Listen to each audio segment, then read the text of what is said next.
በጤናው ዘርፍ ከፍተኛ ትኩረት በተሰጣቸው የጤናን አቅም ማጎልበትና የቁጥጥር ስራዎች ላይ ትኩረት ሰጥቶ እየሰራ መሆኑን የጤና ሚኒስቴር ገለጸ። አባይና አክሊሉ ያዘጋጀውን ዘገባ አመለወርቅ ሪሶ እንደሚከተለው ታቀርበዋለች። በመድረኩ ላይ የተገኙት የጤና ሚኒስቴር አማካሪ ዶክተር አስቻለው ወርቁ ጤና ሚኒስቴር ከክልል ጤና ቢሮዎችና ጤና ተቆጣጣሪ አካላት ጋር በመተባበር በሀገር ደረጃ የጤና አገልግሎት ተደራሽነት፣ ፍትሐዊነት፣ ጥራትና ደህንነት ወደ ተሻለ ደረጃ ለማድረስ እየተሰራ መሆኑን ገልጸዋል። የጤና አገልግሎትን ተደራሽነት፣ ፍትሐዊነት፣ ጥራትና ደህንነት፣ የጤና ነክ አገልግሎቶችን የሃይጂንና የአካባቢ ጤና አጠባበቅ እንዲሁም የጤና ባለሙያዎችን ብቃትና ስነ ምግባር ለማረጋገጥ የተለያዩ ፖሊሲዎች፣ የህግ ማዕቀፎችን፣ ስትራቴጂዎችና እቅዶችን በማውጣትና አስፈላጊውን ሀብት በመመደብ እየሰራ ይገኛል።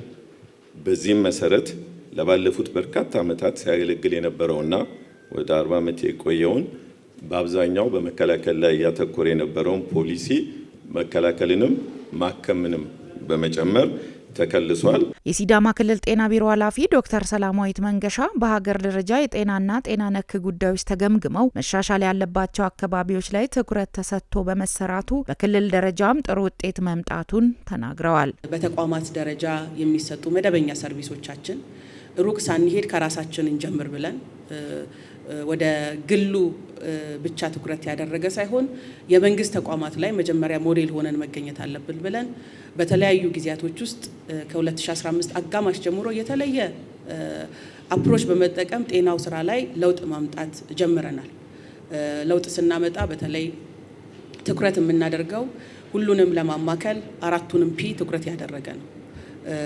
ፕሮፌሽናሉ ምን ይመስላል፣ ፕራክቲሱ ምን ይመስላል፣ ፕሮዳክቱ ምን ይመስላል፣ እንዲሁም ደግሞ ሚስ አድርጌ እንዳይሆን ፕሪሚሲሱ ምን ይመስላል የሚሉ ነገሮችን መሰረት ያደረገ እነዚህን ፒላሮች ታርጌት አድርገን አቅደን ነው እየሰራን ያለነው። የሲዳማ ክልል ጤና ቢሮ ምክትል ኃላፊና ጤናና ጤና ነክ አገልግሎት ግብአት ጥራት ቁጥጥር ባለስልጣን ዋና ዳይሬክተር አቶ ቡሪሶ ቡላሾ በጤናው ዘርፍ በሚፈለገው ልክ ውጤት መምጣት እንዲችል በዋና ዋና ዘርፎች ላይ በማተኮር በቅንጅት እየተሰራ መሆኑን ተናግረዋል። እንደኛ ከአምና ዘንድሮ በጣም ፕሮግሬሲቭ የሆነ ውጤት ነው ያለው።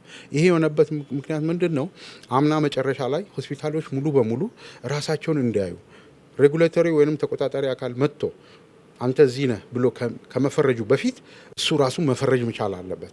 የት ላይ ነው ያለውት የሚለውን ያው ስልጠና ሰጥተናል። የአንድ ቀን ስልጠና ሰጥተን በዛ ስልጠና መሰረት እያንዳንዱ ዲፓርትመንት የራሱን ክፍል ምን ይመስላል ከኢንፍራስትራክቸሩ ጀምሮ ያያል። ከዛ በኋላ ለዛ ኢንፍራስትራክቸር ወይንም ለዛ ሩም የሚያስፈልጉ የሕክምና ቁሳቁሶች አሉኝ የሉኝም የሚለውን ነገር ክሮስ ቼክ ያደርጋል። ክሮስ ቼክ ካረገ በኋላ ለምሳሌ እዛ ክፍል ላይ ሞኒተር ከሌለ ሞኒተር እዚህ ክፍል ያስፈልገኛል የለኝም ብሎ ለበላይ አመራር ለሆስፒታሉ ለሚያስተዳድረው ሲኦ ያቀርባል። ሲኦ ያንን ነገር ያቀርባል፣ ግዴታው ነው። ያንን ካላቀረበ ያው ውጤቱ ስለሚወድቅ ለዛ ውጤት ደግሞ ተጠያቂ ያ ግለሰብ ሳይሆን ሆስፒታሉን የሚያስተዳድረው ነው የሚሆነው።